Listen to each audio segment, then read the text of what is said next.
Hey everybody, it's Aunt Julene. Today we're reading another value book, and I want to say hi to my sweet girls in Texas because I know they love the value books too. Hi girls! So this one is The Value of Learning, the story of Marie Curie. Now, Marie Curie was a brilliant scientist. She lived about 100 years ago, and some of the work she did made it possible for the scientists after her to develop x-rays, which is the way that doctors look inside our bodies. And it also helped other scientists learn how to cure certain diseases. So she did some really, really important work. So let's learn about her life. The Value of Learning, the story of Marie Curie by Anne Donegan Johnson. Once upon a time, in the city of Warsaw, in the faraway country called Poland, there lived a little girl named Maria. In Polish, Maria means Mary. Maria was very much like other little girls. In the evenings, she and her brother and sisters liked to sit around the fire and listen while their mother or their father read stories to them. Maria liked the stories, but what she really wanted to do was to learn to read by herself. "You're only 4, her parents told her. "That's much too young to worry about reading." But Maria's sister Branya, who was 3 years older, had wonderful cardboard cutouts of the letters of the alphabet. She used them to make words, and sometimes she made words especially for Maria. "That's tree," Maria would cry, "just like the tree we're sitting under." "You learn so quickly," Branya would say. "Do I?" said Maria. "I'm glad. It's fun to learn." Of course, Branya could teach Maria simple words like tree and cat and mat, but she was only 7 herself, and sometimes she had trouble with longer words. One evening, when she was reading for her father and Maria, Branya had so much trouble with the words that she wanted to stop. "Don't worry, Branya," said her father. "Take your time. Read slowly, and the words will come." Maria was bright and curious. She was also very impatient. She grabbed Branya's book and began to read. "Maria, I can't believe it," said Branya. "Did I teach you to do that? With those simple cardboard cutouts?" Maria laughed. "I guess you must have," she said. "Isn't this fun? Now I can read by myself." Maria read from that day on, and she learned many things from books. She also learned by paying attention to the world around her and by asking lots of questions. Maria's father was a professor of science, and one day Maria stood on a chair in his laboratory and opened a cabinet. There were all sorts of bottles and jars inside the cabinet. "What are those?" Maria asked. "They're tools that scientists use when they work," said her father. "What kind of work do scientists do?" asked Maria. "They find out about things," said her father. Maria laughed. "I love to find out about things," she said. "Maybe one day I can be a scientist too." One day, when Maria was alone in the laboratory, she thought she heard a little voice call, "Hi there, Maria." Maria looked up and saw a little test tube standing on the cabinet shelf. "My name is Fizz," said the test tube, "and I'd like to talk with you." And with that, the test tube hopped down and landed beside Maria. Of course, Maria knew that test tubes don't come to life, but she decided to pretend that Fizz was real. She knew that if she talked with Fizz, she would really be talking with herself. Just the same, she thought it would be fun to have a make-believe friend who was a test tube. "I noticed that you like it here in the laboratory, Maria," said Fizz. "Perhaps one day you'll be a scientist and have a laboratory of your own." "Wouldn't that be wonderful?" said Maria. "But so many people say that girls can't be scientists." "If you learn enough, you can do almost anything you want to do," said Fizz. "It doesn't matter whether you're a girl or a boy." Maria liked the things Fizz told her, so when she was old enough to go away to school, she took Fizz with her. Russia ruled Poland in those days, and the Russians insisted that the Polish people learn Russian history. They ordered that all Poles should speak Russian, and they sent Russian soldiers to the schools to make sure that the children did not study Polish history. "How terrible," said Fizz. "People should be able to learn the history of their own people."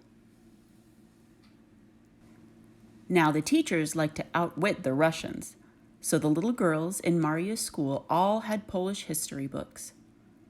When it was time for a lesson in Polish history, they took out their books. One little girl watched at the window to warn the class if a Russian soldier was coming to the school. "This is more like it," said Fizz happily. Maria was excited. It was fun to learn Polish history, and it was fun to watch out for the Russian soldiers. One day, the little girl who watched at the window heard the clump, clump, clump of boots on the street outside.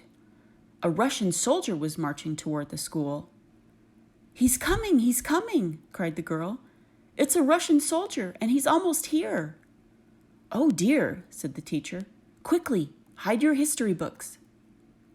The girls dashed this way and that as they ran to find hiding places for their books. They bumped into each other and tripped over each other, and one of them stumbled and sent Fizz flying across the room. "Hurry, please hurry," said the teacher.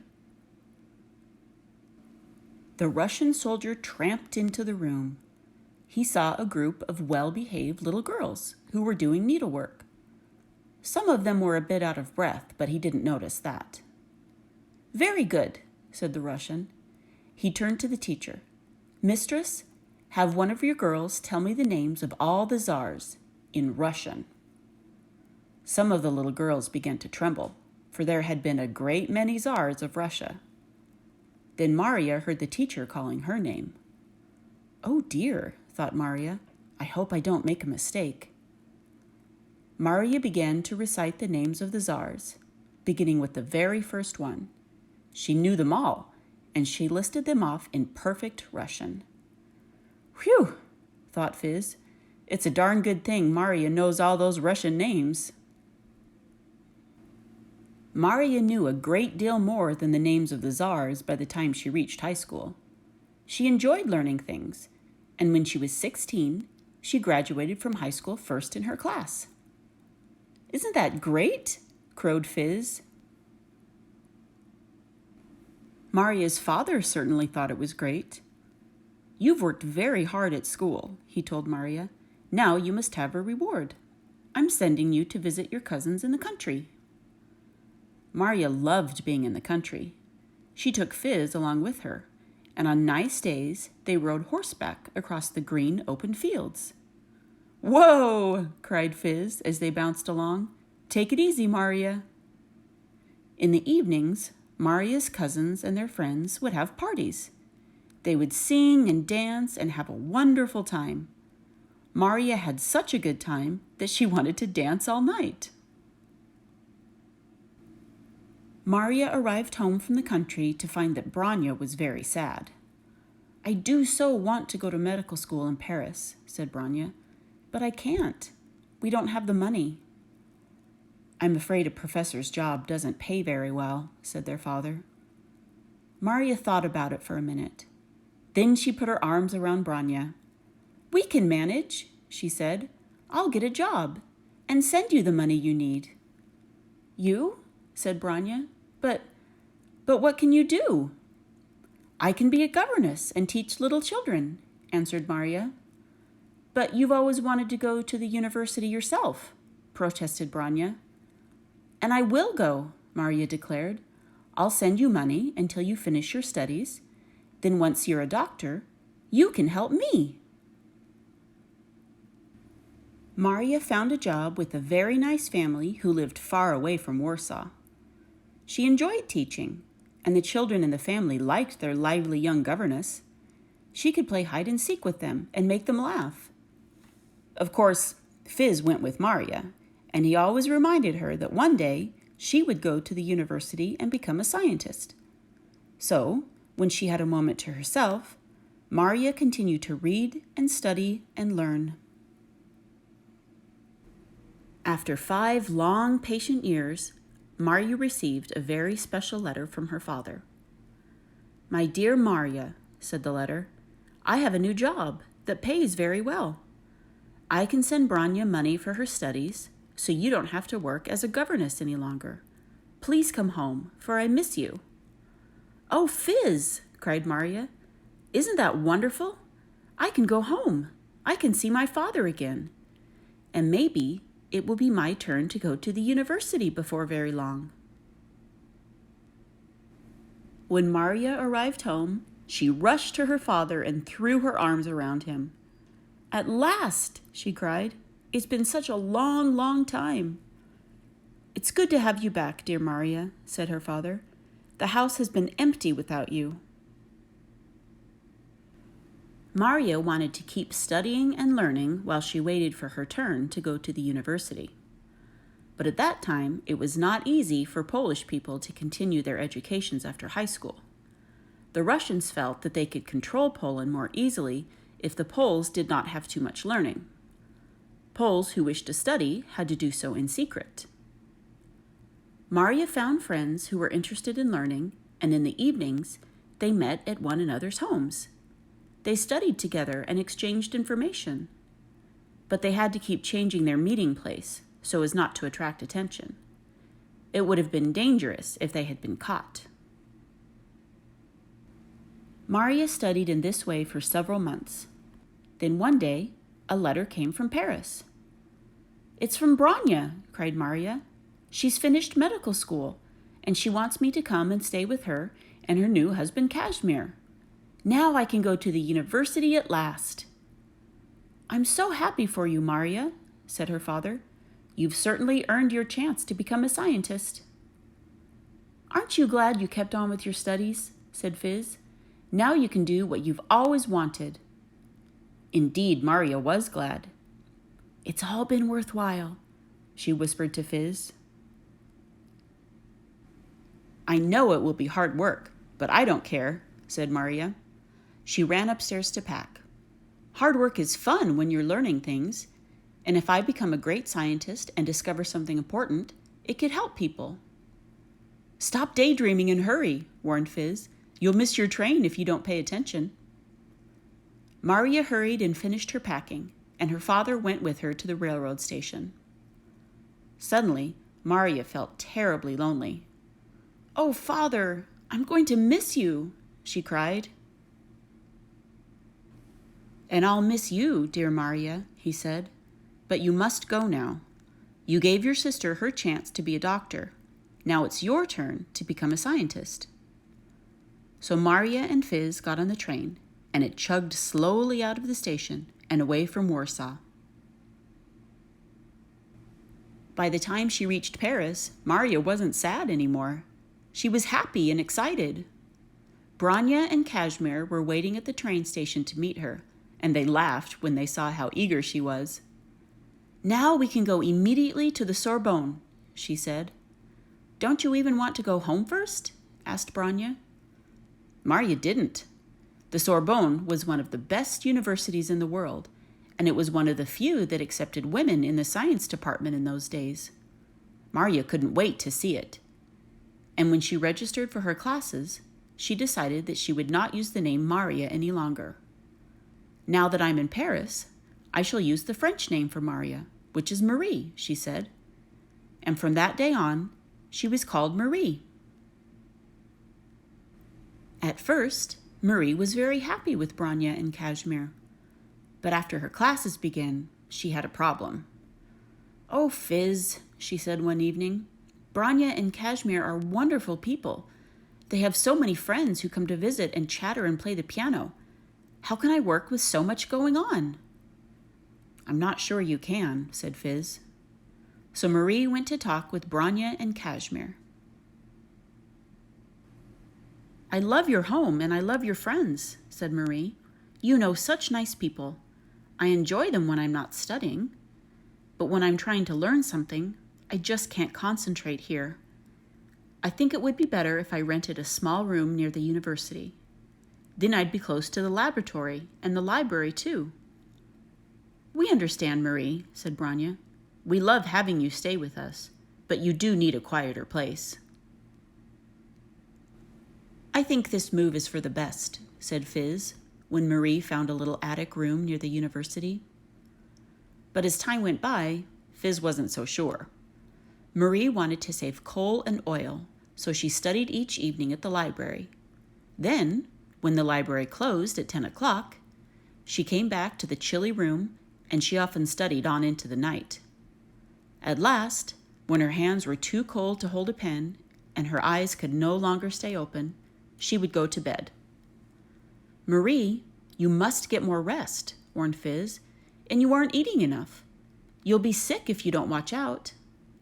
Marie laughed, and she told Fizz she was too busy to worry about sleep and food. There's so much to learn, she said. But one evening, Marie felt dizzy as she came in from the Sorbonne. She tried to climb the stairs to her room, and she couldn't. She fell to the floor in a faint. Good night, cried Fizz. I was afraid of this. Fizz was terribly glad when one of Marie's classmates came along just then and found her. Marie's friend sent for Kashmir, who was very upset when he found Marie so pale and shaky. Marie, you look dreadful, he cried. You haven't been taking care of yourself. What have you been eating? I'm not sure, whispered Marie. I think I had some cherries and some radishes today. And I suppose you've been staying up very late at night studying? Questioned Kashmir. Marie nodded sheepishly. Put on your coat, ordered Kashmir. You're coming home with me. I hope you've learned your lesson, Marie, said Fizz, when Marie was safely in Branya's home, eating a good meal. Marie laughed. I had almost forgotten how good food tastes, she said. You're right, Fizz. It was silly of me to make myself sick. It won't do me any good to learn things if I don't have my health. Make sure you remember that, said Fizz. Marie soon recovered, and she did remember how dreadful it felt to be ill. She took better care of herself, and she tried not to be impatient. There's so much to learn if I'm going to be a scientist, she told Fizz. I can't do it overnight. She went on working in the laboratory at the university. She loved it there. She loved the silence when people were intent on what they were doing. She loved the wonderful instruments and the gleaming test tubes and beakers. After working in the laboratory for several years and going to lectures at the university, Marie knew a great deal about all kinds of scientific things. At last it was time for her to take the examination that would qualify her as a scientist. I'm so nervous, she said. I can't remember a thing. Just relax, whispered Fizz. You'll do fine. Fizz was right. Marie did so well on her examination that she was first in the whole class. Look, Fizz, now I'm really a scientist, exclaimed Marie. All the hard work was worth it. It was hard work, wasn't it? Said Fizz. But it was fun, too. That's right, said Marie. And there's lots more work ahead, and fun, because no matter how much I know, there will still be new things to learn. Soon, many people were asking Marie to do scientific work for them. One day, a friend who was a professor dropped in to visit her in her little laboratory at the university. Marie was looking worried and upset. What's the matter, Marie? Asked her friend. I'm getting such interesting work to do, Marie told him, but I don't have the right equipment. And even if I had the equipment, I don't have the space in this laboratory to use it. Said the professor. You do seem to be a little crowded. He thought for a moment. Then he said, I know someone who might be able to help you. You do? Said Marie. That would be wonderful. Soon after that, Marie was invited to the professor's house to meet the well-known scientist Pierre Curie. Perhaps Marie felt a little bit shy when she first met this famous man, but she liked him very much. and Pierre was very impressed with Marie. He admired her knowledge and her charm. "What a charming, interesting young lady this is," thought Pierre Curie. Then the professor told Pierre about Marie's tiny laboratory. "She's doing some very important work," he said, "but she doesn't have the proper equipment, and she doesn't have enough space." When Pierre heard this, he quickly asked Marie to come and work in his laboratory. "I'd be delighted to have you," he said. "But I don't want to bother you," said Marie. "You won't," Pierre assured her. Fiz smiled. "I like Pierre Curie," he thought. Marie was pleased to finally have a place big enough to do her important work. Pierre was glad to be able to help Marie. Each morning he looked forward to coming to work in his laboratory and seeing her. Marie had known Pierre for only a few months when he asked her to marry him. "I love you very much," he told her. "I want to be with you always." Marie felt very happy, but she was also troubled. "I love you too," she told Pierre, "and I want to be with you. But sometimes I think I should return to my native Poland." Pierre shook his head. "I know that you're homesick at times," he said, "but Poland is under Russian rule. You wouldn't be allowed to continue your work there." What do you suppose Marie said then? She said that she would marry Pierre. Their wedding took place 1 year after Marie and Pierre met. Marie and Pierre were very happy on their wedding day.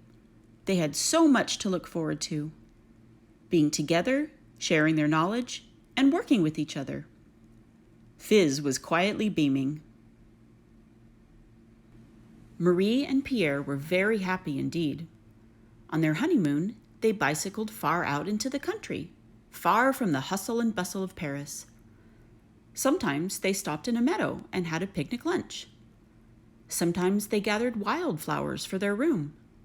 Life was beautiful, and it was fun to be together. After they returned from their honeymoon, Marie and Pierre continued to work together.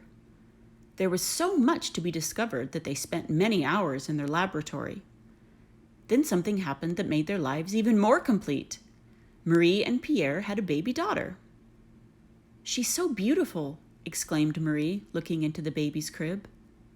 "She looks just like you," said Pierre. Marie smiled. "Let's call her Irene," said Marie. Pierre agreed.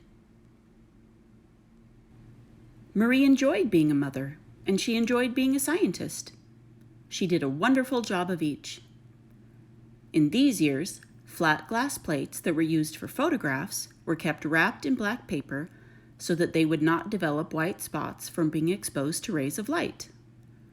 Marie learned that another scientist had placed certain rocks near some wrapped photographic plates, and that the plates had then unexpectedly developed white spots. That meant that the rocks were giving off rays, invisible rays so powerful that they could fight their way through the black paper. The scientist called these X-rays. "I wonder," said Marie, "what substance could be in those rocks to give off such rays?" Marie, with Pierre's help, began to study these unusual rocks. She then went on to study other rocks and found another type that also gave off invisible rays. This rock was called pitchblende. It was black and hard. "There must be some substance in this rock that we don't know about," said Marie. "One rock has very little of this substance that gives off the rays. If I could get a lot of pitchblende rocks and boil them down, perhaps I could produce enough of whatever the substance is so that I could actually see the rays." "But pitchblende is very expensive," said Fiz. "How can you get a lot of it?" As it turned out, Marie was very lucky. The Emperor of Austria learned about her work, and he sent her a ton of pitchblende as a gift. So Marie and Pierre got a big pot, and they boiled down the pitchblende little by little. Each time they boiled a rock, it would melt down until only a very little bit was left. One night, 2 years after they first began boiling down the pitchblende, Pierre and Marie went into their laboratory to check on their equipment. "Pierre, look!" cried Marie. What they saw was a beautiful, shimmering, radiant blue glow coming from the pot. They had finally boiled enough pitchblende to be able to see the rays they were looking for. "Wonderful," said Pierre. "Now the entire world will be able to see the rays.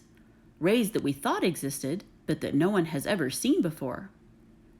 Marie later decided to call the substance inside the pitchblende that produced the blue rays radium. When Marie and Pierre discovered radium, they actually discovered a new chemical element, which is a very difficult thing to do. It is a marvelous thing to discover a new element, for the elements are the materials out of which our universe is made. Marie and Pierre received many honors because of their work. One was especially dear to them. It was the Nobel Prize for Physics, which was presented to them by the King of Norway. While the prizes pleased them, they were much, much more pleased when they found out about the ways radium could be used. With the help of rays from this element, scientists could see through things, and even through people. Radium could be used to test diamonds to see if they were real. Most important, radium could cure certain types of cancer. Because of Marie's discovery, many lives have been saved. Because she loved learning, Marie Curie reached her goal. She became a famous scientist, and she was able to help many people. If you want to be the one to decide what you will do with your life, maybe learning will help you discover what you want to do and help you reach your goal. The end.